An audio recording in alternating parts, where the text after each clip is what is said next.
It's almost impossible to overstir a cocktail because it is an inefficient way of chilling and diluting. It takes about 2 minutes to get to the same temperature that shaking achieves in 15 seconds. So what that means is that stirred cocktails are warmer than shaking cocktails, and they're also less diluted. So it's very important to have good stirring practices to make sure that you have a cocktail that is as cold as possible, diluted properly, and mixed well. You're gonna need 3 things when you're making a cocktail in a mixing glass. Obviously, you wanna have a nice quality mixing glass. The prettier the better. Bartending is a show for your guests. You would need to have a jigger so that you are properly measuring your ingredients. And then of course you want to have a spoon. Preferably it's a weighted spoon. I really like these teardrop spoons. When we're adding ice to our mixing tin, we want to make sure to crack that first cube. This will allow us to have little shards of ice in there, which will help to dilute it further to make sure that we get the right amount of dilution in the drink.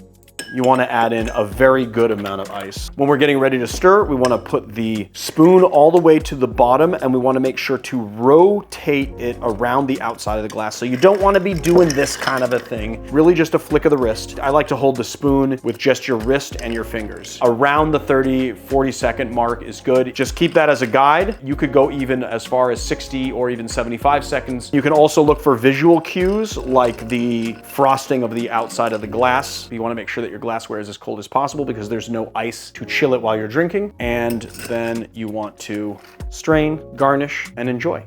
Cheers.